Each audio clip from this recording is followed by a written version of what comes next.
Hamas اور اسرائیلی فوجیوں کے درمیان گھمسان کی جنگ جاری ہے، لیکن ایک چیز جس نے اسرائیلی فوجیوں کی نیندیں اڑا رکھی ہیں وہ ہے غزہ کے نیچے موجود حماس کی خفیہ سرنگوں کی بھول بھلیاں، جو اسرائیل کے لیے بہت بڑا چیلنج ہے۔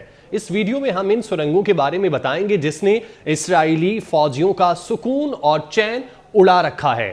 سرنگوں کے اس نیٹ ورک کا حجم کا اندازہ لگانا بہت مشکل ہے، جسے اسرائیل نے غزہ میٹرو کا نام دیا ہے، کیونکہ خیال کیا جاتا ہے کہ یہ ایک ایسے علاقے کے نیچے پھیلی ہیں جو صرف 41 کلومیٹر طویل اور 10 کلومیٹر چوڑا ہے۔ غزہ میں سرنگوں کی تعمیر کا عمل سن 2005 میں اسرائیلی فوج اور یہودی آبادکاریوں کے انخلاء سے قبل ہی شروع ہو چکا تھا، لیکن 2 سال بعد حماس کی جانب سے علاقے کا کنٹرول سنبھالنے کے بعد اس میں تیزی لائی گئی، جس کی وجہ سے اسرائیل اور مصر نے حفاظتی وجوہات کی بنا پر سامان اور لوگوں کی نقل و حرکت پر پابندی لگانا شروع کی۔ اپنے عروج پر مصری سرحد کے نیچے چلنے والی تقریباً 2500 سرنگوں کو حماس کی جانب سے تجارتی سامان، ایندھن اور ہتھیاروں کی سمگلنگ کے لیے استعمال کیا گیا۔ 2010 کے بعد غزہ کے لیے سمگلنگ کی اہمیت اس وقت کم ہوئی جب اسرائیل نے اپنی کراسنگ کے ذریعے سامان درآمد کرنے کی اجازت دینا شروع کی۔ مصر نے بعد میں ان سرنگوں کو پانی چھوڑ کر یا تباہ کر کے سمگلنگ کا سلسلہ بند کر دیا۔ حماس اور دیگر دھڑوں نے اسرائیلی افواج پر حملوں کے لیے بھی سرنگیں کھودیں۔ 2006 میں اسرائیل کے ساتھ سرحد کے نیچے ایسی ہی ایک سرنگ کا استعمال ہوا۔ 2 اسرائیلی فوجیوں کو ہلاک کیا گیا جبکہ تیسرے فوجی کو پکڑ لیا گیا، جسے انہوں نے 5 سال تک قید میں رکھا۔ 2013 میں اسرائیلی فوج نے 1.6 کلومیٹر لمبی 18 میٹر گہری ایسی سرنگ دریافت کی جس میں کنکریٹ کی چھت اور دیواریں تھیں اور جو غزہ کی پٹی سے اسرائیلی قبوض کے قریب تک جاتی تھی۔ اگلے سال اسرائیل نے غزہ میں ایک بڑی فضائی اور زمینی کارروائی کے لیے سرحد کے نیچے ایسی سرنگوں کی موجودگی اور استعمال کو بطور حوالہ استعمال کرنے کی بات کی۔ IDF نے کہا کہ اس کے فوجیوں نے جنگ کے دوران 30 سے زائد سرنگوں کو تباہ کیا، لیکن ایک گروپ حملہ کرنے کے لیے ایک سرنگ کو استعمال کرنے میں کامیاب رہا جس میں 4 اسرائیلی فوجی مارے گئے۔ زیر زمین جنگ کی ماہر اور اسرائیل کی رینجمین یونیورسٹی کی استاد ڈاکٹر ڈیفنی رچمنڈ باریک کے مطابق سرحد کے آر پار بنائی گئی سرنگ شکل میں بہت بنیادی ہوتی ہے، یعنی انہیں بمشکل محفوظ بنایا جاتا ہے۔ وہ ایک بار استعمال کے مقصد کے لیے کھودی جاتی ہیں اور ان کا مقصد اسرائیلی سرزمین پر حملہ کرنا ہوتا ہے۔ ان کے مطابق غزہ کے اندر کی سرنگیں مختلف ہیں کیونکہ حماس انہیں مستقل بنیادوں پر استعمال کر رہی ہے۔ وہ شاید زیادہ دیر تک قیام کے لیے زیادہ آرام دہ ہیں۔ وہ یقینی طور پر طویل اور پائیدار موجودگی کے لیے بنائی گئی ہیں۔ رہنما وہاں چھپے ہوئے ہیں، ان کے پاس کمانڈ اینڈ کنٹرول سینٹر ہیں، وہ انہیں نقل و حمل اور مواصلات کی لائنوں کے لیے استعمال کرتے ہیں۔ وہ بجلی، روشنی اور ریل کی پٹریوں سے لیس ہیں، آپ ان میں گھوم پھر سکتے ہیں، آرام سے کھڑے ہو سکتے ہیں۔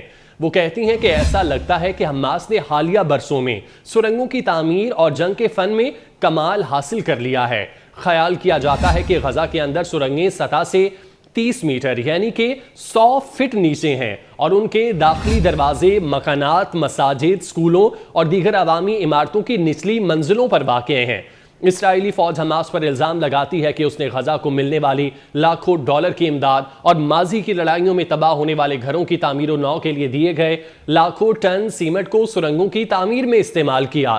یہ عین ممکن ہے کہ اسرائیل میں گزشتہ ہفتے کے آخر میں ہونے والے حملوں کے دوران حماس کی طرف سے سرحد کے آر پار بنائی گئی سرنگ کا استعمال کیا گیا ہو۔ ایسی اطلاعات تھیں کہ کفار غزہ کے قبوض کے قریب ایک سرنگ کا دہانہ دریافت ہوا۔ اگر اس کی تصدیق ہو جاتی ہے تو یہ سرنگ زیر زمین کنکریٹ کی رکاوٹ کے نیچے بنائی گئی ہوگی، جس میں جدید ترین اینٹی ٹنل ڈیٹیکشن سینٹر لگائے گئے ہوں گے جو اسرائیل کے 2021 کے آخر میں نصب کیے گئے تھے۔ ڈاکٹر ڈیفنی باری کا کہنا ہے کہ یہ ایک دھچکا ہوگا، لیکن وہ اس بات پر زور دیتی ہیں کہ سرنگ کی نشاندہی کا کوئی بھی نظام فول پروف نہیں ہے۔ یہی وجہ ہے کہ سرنگوں کو قدیم زمانے سے جنگوں میں استعمال کیا جاتا رہا کیونکہ ان کو روکنے کا کوئی طریقہ نہیں ہے۔ ان کا کہنا ہے کہ اسرائیلی اسٹیبلشمنٹ اور عام لوگ اگر یہ سمجھتے ہیں اسرائیلی فوج کے لیے غزہ میں حماس کی سرنگوں کے پورے نیٹ ورک کو تباہ کرنا ممکن ہوگا تو یہ خام خیالی ہے۔ سرنگوں کے نیٹ ورک کے کچھ حصے ہوں گے جہاں سے شہری کسی بھی وجہ سے انخلا نہیں کریں گے۔ زیر زمین نیٹ ورک کے کچھ حصے نامعلوم ہیں اور ان میں سے کچھ میں کارروائی کے نتیجے میں عام شہریوں کے جانی نقصانات بہت زیادہ ہوں گے۔ ان کا کہنا تھا سرنگوں کو تباہ کرنے سے زمین پر موجود اسرائیلی افواج، فلسطینی شہریوں اور یرغمالیوں کا بھی جانی نقصان ہوگا۔ ڈاکٹر ڈیفنی باری کا کہنا ہے حماس انسانی ڈھال استعمال کرنے کے معاملے میں بہت اچھی ہے، ایک بار جب حملہ یقینی ہو جائے تو وہ جان جائیں گے، تو وہ شہروں کو عمارتوں کے اوپر چڑھا دیں گے۔ اس عمل میں اسرائیل نے کئی بار حملے منسوخ کرنے پر مجبور کیا ہے۔ ان کے مطابق اس تکنیک کے تحت حماس بآسانی اسے سرنگوں کے تناظر میں استعمال کر سکتی ہے اور اسرائیلی، امریکی اور دیگر یرغمالیوں کو اس کے اندر رکھ سکتی ہے۔ 2021 کے تنازع کے دوران غزہ شہر میں تباہ کن فضائی حملوں کے ایک سلسلے میں 3 رہائشی عمارتیں زمین بوس ہوئیں، جس میں 42 افراد ہلاک ہوئے۔ اسرائیلی فوج نے اس وقت کہا کہ اس نے زیر زمین سرنگوں کو نشانہ بنایا، لیکن جب وہ بیٹھے تو عمارتوں کی بنیادیں بھی زمین بوس ہو گئیں۔ ڈاکٹر باری کا کہنا ہے کہ سرنگوں کا یہ جال اس سبقت کو بھی ختم کر دے گا جو ٹیکنالوجی اور انٹیلیجنس کے لحاظ سے اسرائیلی فوج کو حاصل ہے۔ یہ شہری جنگ کی مشکلات کو بڑھا دے گا اور اسرائیلی فوجیوں کے لیے ایک مہلک خطرہ ثابت ہوگا۔ سب سے پہلے حماس کے پاس پورے نیٹ ورک کو بوبی ٹریپ کے لیے کافی وقت ہے۔ وہ فوجیوں کو سرنگوں میں داخل ہونے دے سکتے ہیں اور پھر آخرکار پوری چیز کو اڑا سکتے ہیں۔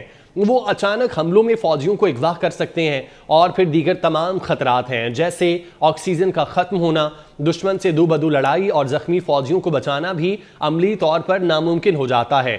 وہ مزید کہتی ہیں کہ یہاں تک کہ اگر آپ سرنگ کے اندر نہیں جاتے تو ایسے علاقے کو محفوظ بنانا جہاں آپ کو شبہ ہو کہ سرنگیں موجود ہو سکتی ہیں، عام طور پر کسی دیگر علاقے کو محفوظ کرنے سے بہت مختلف ہے۔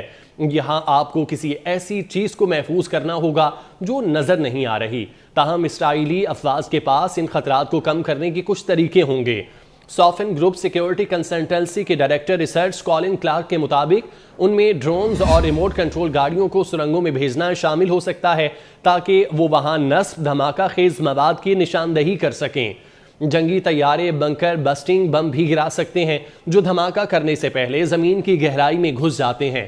تاہم گنجان آباد شہری خطوں کی وجہ سے اس سے عام شہریوں کے جانی نقصانات کے خطرات لاحق ہوں گے۔